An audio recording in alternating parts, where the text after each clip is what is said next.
യഥാർത്ഥത്തിൽ ആളുകളെ വളരെ ഞെട്ടിച്ച അല്ലെങ്കിൽ പരിഭ്രമിപ്പിച്ച ഒരു കാര്യമുണ്ട്.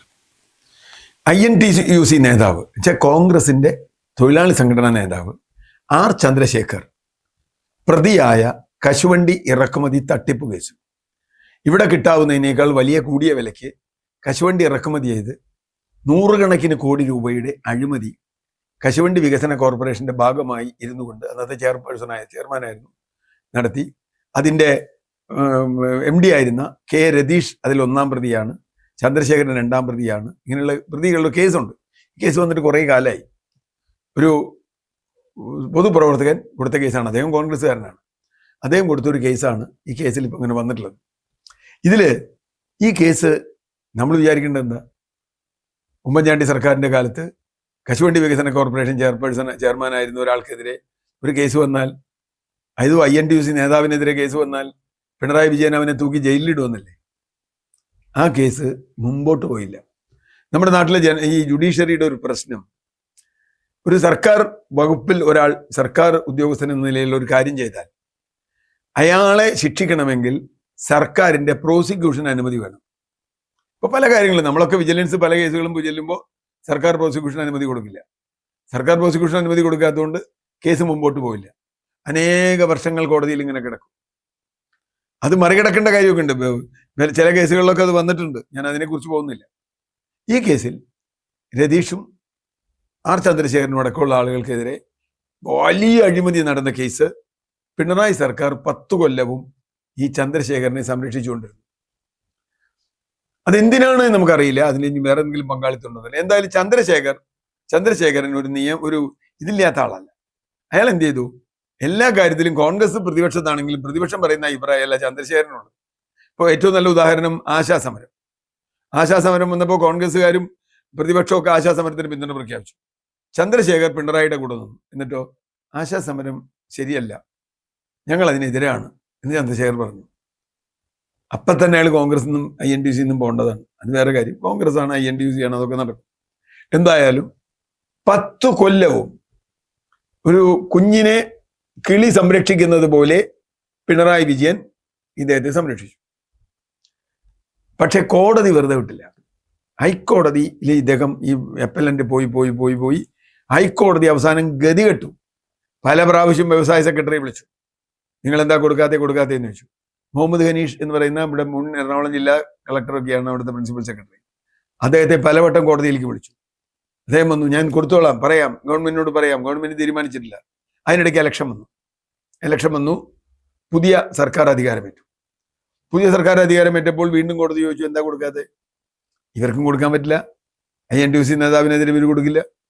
അവസാനം കോടതി പറഞ്ഞു, ഇല്ലെങ്കിൽ തനിക്കെതിരെ കോടതി ഇലക്ഷൻ നടപടി എടുക്കും. ഇത് വകുപ്പ് സെക്രട്ടറിക്കെതിരെ. അയാൾ വന്ന് സതീശനോട് പറഞ്ഞു, എൻ്റെ മാഷേ, ഇത് വേറെ രക്ഷയില്ല സാറേ, ഞാൻ ജയിലിൽ പോയി കിടക്കേണ്ടി വരും നിങ്ങൾ ചെയ്ത കുറ്റത്തിന്.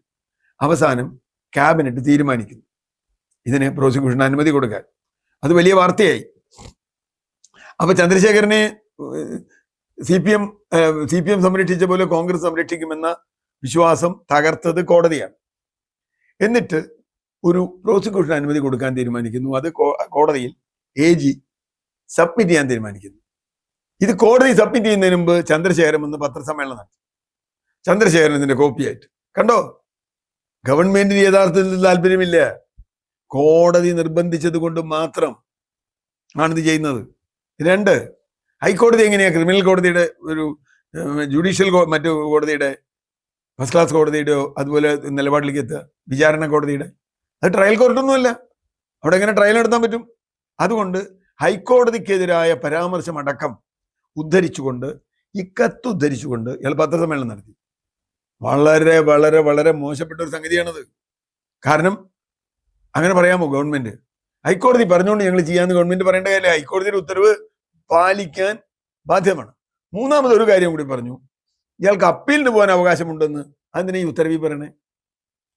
പ്രോസിക്യൂഷൻ കേസ് എന്താ? ഇയാൾ അഴിമതി ചെയ്തു.